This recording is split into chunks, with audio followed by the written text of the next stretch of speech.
سلامتی ہے ان آنکھوں پہ جو ہدایت پہ نظریں جمائے بیٹھی ہیں،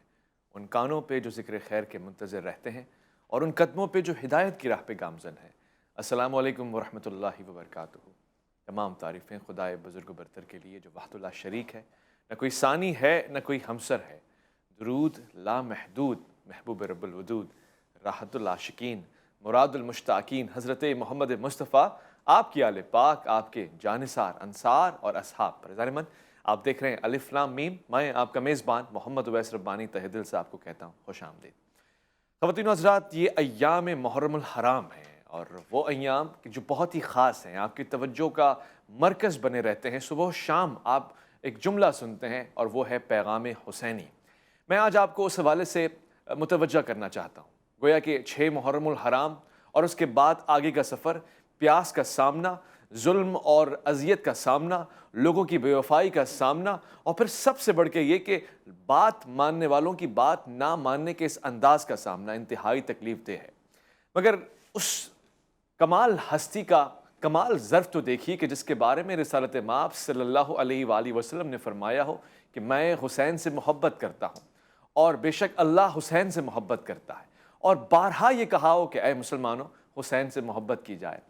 بارہا یہ کہا ہو کہ مسجد میں داخل ہوا ہوں اور وہ چھوٹا بچہ کہاں ہے؟ سب نے دیکھا کہ وہ چھوٹا بچہ کون ہے، وہ حسین ہے۔ میرے ساتھ اس وقت پروگرام میں موجود ہیں بہت ہی خاص پیارے اسلامی نظریاتی کونسل کے ممبر بھی ہیں، بہت ہی گہری تحقیق رکھتے ہیں، اور جب بھی ہم کوشش کرتے ہیں کہ الہی معاملات کو سمجھنے کی کوشش کریں یا عرفان الہی کو حاصل کرنے کی کوشش کریں، ہم آپ سے رجوع کرتے ہیں۔ ڈاکٹر عمیر صدیقی، السلام علیکم ورحمۃ اللہ۔ یہاں پہ میرے ساتھ ایک اور مہمان تشریف فرمائے اور بہت ہی خاص ہیں، یہ آپ کا خاص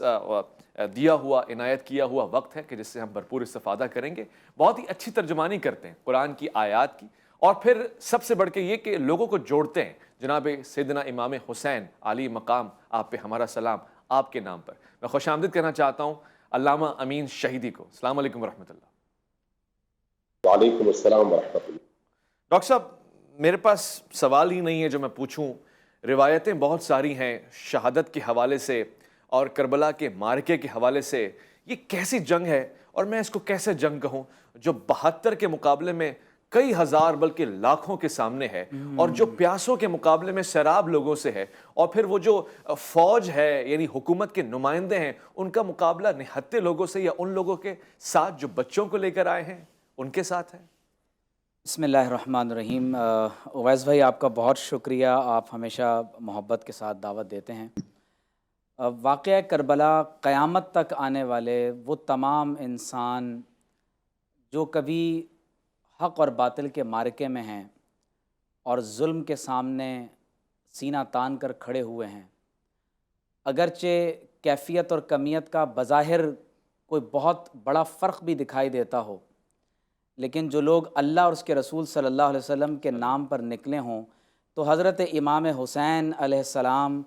اور شہدائے کربلا کی شہادتیں اور ان کی قربانیاں قیامت تک آنے والے ان تمام انسانوں کے لیے مشعل راہ ہوں گی۔ بے شک۔ میرے سامنے اس وقت شہدائے کربلا میں سے جو صرف اہل بیت میں سے لوگ شہید ہوئے ہیں ان کے نام لکھے ہوئے ہیں، اور میں یہ چاہتا ہوں کہ آپ اگر اس قربانی کا ہم ویسے حقیقتاً تو اس کا اندازہ لگا ہی نہیں سکتے، لیکن ایک ہی شخص کے خاندان کے اس قدر قریب ترین افراد اگر ایک میدان میں شہید کر دیے جائیں اور اس کے باوجود وہ صبر اور استقامت کا پیکر بن کر کھڑا ہوا ہو، تو یقینی طور پر اس شخص کو امام حسین ہی کہا جا سکتا ہے۔ سبحان آپ ذرا ملاحظہ کیجئے، حضرت علی بن ابی طالب علیہ السلام کی اولاد امجاد میں سے حضرت حسین بن علی، خود امام حسین علیہ السلام کی ذات مبارکہ، جی، عباس بن علی، جعفر بن علی، عبداللہ بن علی، عثمان بن علی، عمر بن علی، ابو بکر بن علی۔ حضرت امام حسن بن علی علیہ السلام کی اولاد میں سے حضرت ابو بکر بن حسن، بشر بن حسن، عبداللہ بن حسن، قاسم بن حسن، عمر بن حسن۔ حضرت حسین بن علی کی اولاد امجاد میں سے علی اکبر بن حسین، علی اصغر بن حسین۔ حضرت عبداللہ بن جعفر کی اولاد امجاد میں سے اون بن عبداللہ، محمد بن عبداللہ۔ اسی طرح حضرت عقیل بن ابی طالب کی اولاد میں سے مسلم بن عقیل، حضرت عبد الرحمن بن عقیل، عبداللہ اکبر بن عقیل، جعفر بن عقیل، عبداللہ بن مسلم بن عقیل، اون بن مسلم بن عقیل، محمد بن مسلم بن عقیل، جعفر بن محمد بن عقیل، اور احمد بن محمد بن عقیل، اور ابراہیم بن مسلم بن عقیل۔ اگر آپ اویس بھائی اندازہ کیجئے تو یہ تمام خاندان کا تعلق بالآخر حضرت ابو طالب سے جا کر مل جاتا ہے۔ تو کتنی بڑی قربانی ہے کہ ایک ہی گھر کے 27 افراد ایک ہی معرکے میں اپنی جان قربان کر رہے ہیں، اور اس کے باوجود امام حسین علیہ السلام ارشاد فرما رہے ہیں، دعا کر رہے ہیں کہ اے رب کریم، جیسے تیری نعمتوں کے عطا کیے جانے پر شکر کرنا چاہیے تھا، میں وہ شکر ادا نہیں کر سکا۔ یہ کمال انکساری اور عاجزی ہے۔ تو میں یہ سمجھتا ہوں کہ واقعہ کربلا یہ قیامت تک آنے والے انسانوں کے لیے حق اور باطل میں تمیز کرنے کا ایک ایسا پیمانہ ہے، ایک ایسا معیار اور اسکیل ہے کہ جس کے ذریعے سے آپ ہمیشہ کے لیے حق کو حق اور باطل کو باطل قرار دے سکتے ہیں۔ صرف ایک بات میں یہاں پر اور یہ ایڈ کروں کہ حضرت امام حسین علیہ السلام کی قربانی، آپ کی شہادت، پورے خانوادے کے ساتھ آپ کا میدان کرب و بلا میں صبر اور استقامت کے ساتھ ڈٹ جانا، یہ اس بات کی دلیل ہے کہ اسلام ایک ذاتی شخصی مذہب نہیں ہے۔ اگر امام عالی مقام علیہ السلام کی نگاہ میں نعوذ باللہ اسلام بھی لائک اینی ادر ریلیجن ایک پرسنل میٹر ہوتا کہ یہ صرف نماز، روزہ، حج، زکوٰۃ تک ہی محدود ہے، تو وہ کبھی بھی میدان جنگ کے اندر اس طرح سے نہیں اترتے۔ حق فرمایا، امام حسین علیہ السلام نے اپنے عمل سے یہ ثابت کیا ہے کہ یہ ممکن نہیں ہے کہ باطل ایز ہول موجود ہو اور امام حسین حق کے علمدار بن کر اس کا ایک پارٹ بن کر کمپرومائز کر جائیں۔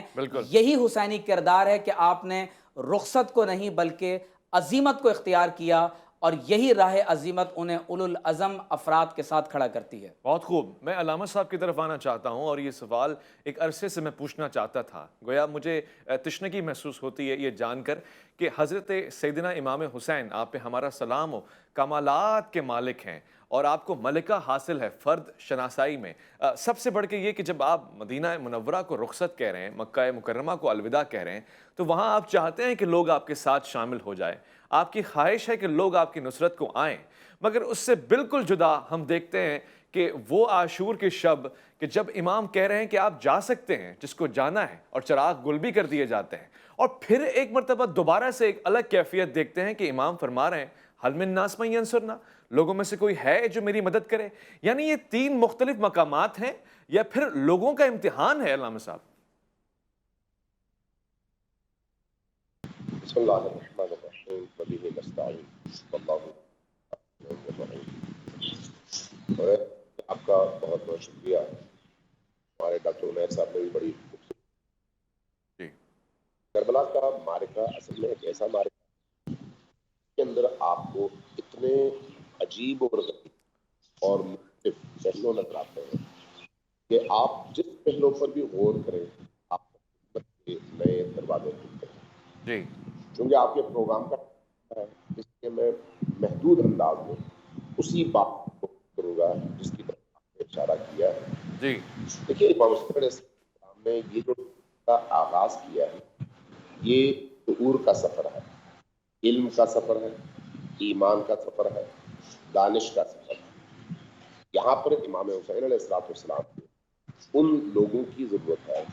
جو امام حسین علیہ السلام ہی کی طرح سے سوچیں، انہی کی طرح سے دین کا ادراک رکھتے ہیں، انہی کی طرح سے دین کا فہم رکھتے ہیں۔ اس لیے چاہے بنو ہاشم پہ سے بہت سارے لوگ ہوں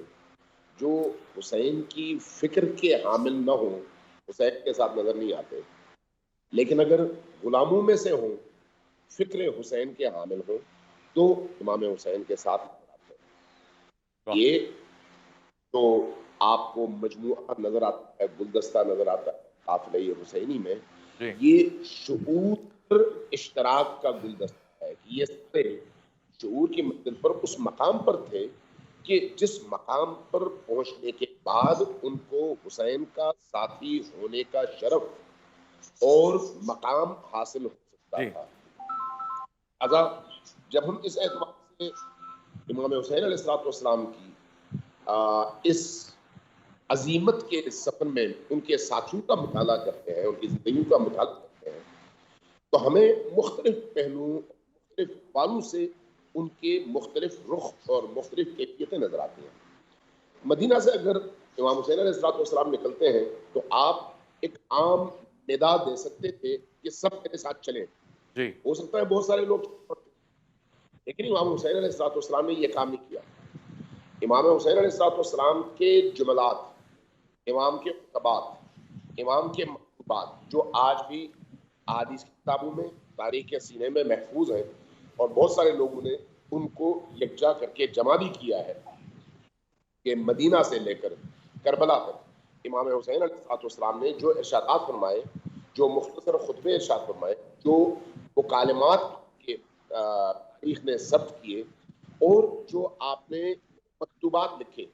ان پر اگر آپ غور کریں تو پتہ چلے گا کہ امام حسین علیہ السلام بالکل واضح اور کلیئر تھے کہ انہوں نے کس سفر کا انتخاب کیا۔ جی لہٰذا جب وہ مدینہ سے نکل رہے تھے تو انہوں نے چن چن کر افراد کا انتخاب کیا، واہ چن چن کر۔ ایسا نہیں ہے کہ صلاح عام ہو یاران مقتدا کے لیے جو آنا چاہے آ جائے، نہیں، ایسا نہیں ہے، بلکہ چن کر انتخاب کر کے۔ ہاں، اس کے ساتھ ایک اور کیا، بعض ایسے لوگ جن کا ماضی میں کردار بڑا شاندار رہا، ان کو خصوصی طور پر جا کر دعوت بھی دی اور لوگوں کو ان کا رد عمل بھی دکھایا کہ میں دعوت دے رہا ہوں حجت خدا کی حیثیت سے، اپنے زمانے کے امام ولی کی حیثیت سے، رسول اللہ کے تنہا فرزند کی حیثیت سے، اور یہ دیکھ لو کہ دین کا درک، دین کا فہم اور دین کا عمیق مطالعہ کتنے لوگوں میں ہے۔ جی لہٰذا امام حسین علیہ السلام جو لوگ چل پڑے وہ تھے جو خالص ترین تھے، لیکن اس میں ایک اور پہلو ہے، اس پہلو کی طرف عام طور پر ہمارے مورخین، ہمارے خطباء، ہمارے علماء توجہ نہیں دیتے۔ جی کچھ لوگوں نے جب امام حسین علیہ السلام کی عظیمت اور اس سفر کے بارے میں سنا تو جی آپ کے قافلے میں شامل ہو گئے۔ امام نے روکا نہیں، امام نے روکا نہیں، اچھا وقت کا انتظار کیا کہ آہستہ آہستہ آہستہ آہستہ یہ جو قافلہ ہے اس میں نکھار آتا چلا جائے اور آخر کار وہ لوگ بچیں جو خالص ترین ہوں۔ واہ لہٰذا بعض مورخین نے کہا ہے کہ محرم میں جب آپ کربلا پہنچے تو کربلا پہنچتے پہنچتے آپ کا لشکر جو ہے سکڑنا شروع ہوا، جبکہ اس سے پہلے وسیع تھا، اس کی تعداد زیادہ تھی۔ جب بعض لوگ امام حسین علیہ السلام کے حوالے سے یہ سمجھتے تھے جی کہ امام حسین کے گھر ہم چلیں تو کوفہ پہنچیں گے،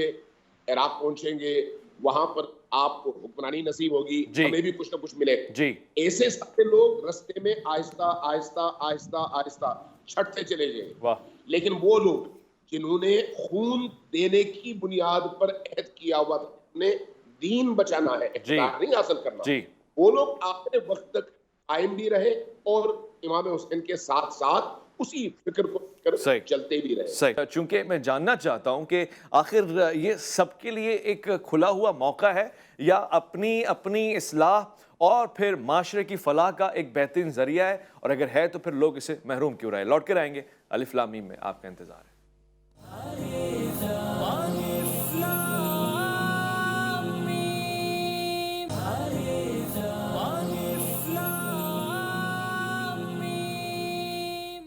حسین جیتے ہیں ہر دم، حسین جیتیں گے،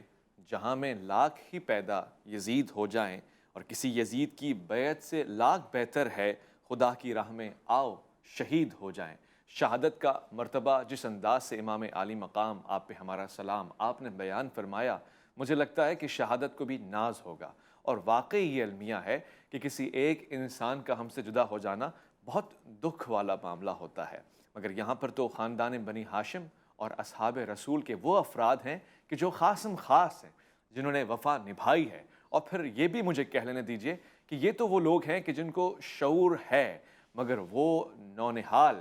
وہ بچے کہ جو ابھی چھوٹے ہیں، کم سنی میں سے گزر رہے ہیں، جن کو شاید زمانہ یوں جانتا ہو کہ یہ ابھی کچھ نہیں جانتے، مگر ایسا نظر آتا ہے کہ وہ سب جانتے ہیں، کیونکہ وہ اپنے آقا مولا امام حسین کو جانتے ہیں۔ میں مفتی صاحب اس بات کو آپ کی طرف رکھتا ہوں کہ سیدنا امام عالی مقام خاص طور سے جنگ کے دوران اور جنگ سے پہلے کس انداز سے مخاطب ہو رہے ہیں لوگوں کے ساتھ. یعنی آپ نے خطبے بھی بیان فرمائے, آپ نے ان کو اصلاح کی دعوت دی, آپ نے ان کو ان کے وعدے یاد کرائے. آخر امام اس دن بھی ان سے خیر کیوں چاہتے تھے؟ دیکھیے حضرت امام حسین علیہ السلام جب میدان کربلا میں ہیں تو ظہر کی نماز کا وقت آیا. جی. تو آپ نے باقاعدہ جنگ کو روکنے کے لیے اس قدر وقت ضرور مانگا کہ مجھے نماز ظہر ادا کرنے کا موقع دیا جائے. تو اس وقت وہاں حبیب بن مطہر یا جنہیں مظاہر بھی بعض اوقات کہا جاتا ہے وہ موجود تھے، اور جب کسی نے یہ کہا یزیدی لشکر میں سے کہ ہمیں آپ کا یہ مطالبہ منظور نہیں ہے، تو اس پر حبیب بن مطہر نے جواب میں یہ کہا کہ اللہ کے رسول صلی اللہ علیہ وسلم کے نواسے کی یہ بات کہ نماز کا وقت ہے تمہیں یہ تو منظور نہیں، لیکن تمہیں اپنی ضد اور انانیت ضرور منظور ہے. اور وہ اپنی جان امام حسین علیہ السلام کے پہلو میں لڑتے لڑتے قربان کر بیٹھے. اللہ اکبر. آپ دیکھیے کہ حضرت امام حسین علیہ السلام کے جتنے بھی خطبات کا ذکر کیا جائے، اگر آپ ایسنس اور جسٹ دیکھیں تو میں یہ سمجھتا ہوں کہ پہلی بنیادی بات ہے امر بالمعروف اور نہی عن المنکر، نیکی کی دعوت دینا اور برائی سے روکنا. آپ صلی اللہ علیہ وسلم جب خود یہ ارشاد فرما رہے ہیں کہ اگر کسی کو اللہ نے قوت دی ہے تو وہ ہاتھ سے روکے، ورنہ وہ اپنی زبان سے برائی کو روکے، ورنہ کم از کم دل میں برا جانے کہ یہ ایمان کا کمزور ترین مقام ہے. صحیح. ظاہر ہے کہ امام حسین علیہ السلام کو اللہ رب کریم نے جو شخصی وجاہت اور خاندان کی اعلیٰ ترین نسبت عطا فرمائی، تو آپ نے اپنی زبان سے بھی جہاد کیا ہے، اپنی تلوار سے بھی جہاد کیا ہے، اپنے مال اور اپنے بدن مبارک سے بھی جہاد کیا ہے. تو پہلی بنیادی بات یہ ہے کہ ان کے خطبات کا خلاصہ وہ نیکی کی دعوت اور برائی سے روکنا ہے. دوسری جو امپورٹنٹ چیز ہے وہ یہ ہے کہ جب نبی کریم صلی اللہ علیہ وسلم نے حضرت علی المرتضیٰ رضی اللہ تعالی عنہ کو خیبر فتح کرنے کے لیے جھنڈا عطا فرمایا اور فرمایا کہ اے علی آپ جا کر اس قلعے کو فتح کریں، تو اس وقت ایک نصیحت فرمائی تھی اور فرمایا تھا کہ اے علی اگر تمہاری اسلام کی دعوت سے، فرمایا کہ ان کو پہلے جا کر اسلام کی دعوت دینا، تو فرمایا اگر تمہاری دعوت سے کوئی ایک شخص اسلام کے دائرے میں داخل ہو جاتا ہے تو فرمایا یہ سرخ اونٹنیوں سے زیادہ بہتر ہے. تو حضرت امام حسین علیہ السلام دراصل یزیدی لشکر کے سامنے اپنی نسبت سے وہ تمام تر فضائل اور مناقب جو بالخصوص انہیں رسول اللہ صلی اللہ علیہ وسلم کی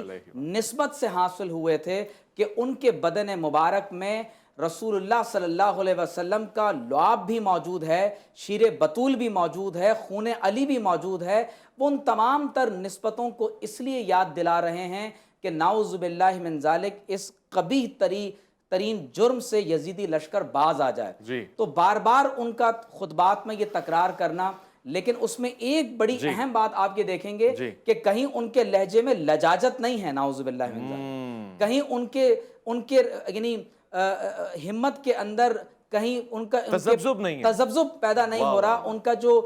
استقامت کا پایا ہے اس میں لرزہ پیدا نہیں ہو رہا. وہ ہمیشہ استقامت اور صبر کا ایک پیکر بن کر اس انداز سے ڈٹے ہوئے ہیں کہ وہ اللہ تبارک و تعالیٰ کے حبیب نے جو فرمایا وہ انہی کے بارے میں ہے کہ میری امت میں ایسے لوگ بھی ہیں کہ جن کے دلوں میں ایمان فلک بوس پہاڑوں کی طرح سے مضبوط ہو چکا ہے. تو میں یہ سمجھتا ہوں کہ امام حسین کے تمام تر خطبات کا یہی خلاصہ ہے کہ جس میں وہ توحید، عقیدہ آخرت، رسالت، امر بالمعروف نہی عن المنکر اور لوگوں کو دین کی اصل کی طرف دعوت دے رہے ہیں تاکہ وہ اس قبیح ترین جرم سے باز آ جائیں. صحیح، آپ نے بالکل بجا فرمایا. جناب سیدنا امام حسین عالی مقام، آپ پہ ہمارا سلام. کیفیت اطمینان کی کاملیت کا نام ہے، نہ اضطراب ہے نہ تذبذب ہے، بلکہ تسلسل ہے. اور اسی چیز کا تسلسل ہے جو ہم نے انداز مصطفیٰ میں دیکھی صلی اللہ علیہ وآلہ وسلم، کہ جب آپ سارے کفار کے سامنے حق اور حق تعالیٰ کا ترجمان بن کر پیش آ رہے ہیں. آپ کے پاس گھبراہٹ نام کی کوئی چیز نہیں ہے، بلکہ آپ اپنے رسول کو کہہ رہے ہیں، اپنے ساتھ کے لوگوں کو کہہ رہے ہیں، یعنی جن کو آپ فرما روا بنا کے بھیج رہے ہیں ان کو کہہ رہے ہیں کہ اطمینان سے جانا. اور یہ بھی ہم نے مقام دیکھا کہ آپ نے اپنے اصحاب کو بھی فرمایا لا تحزن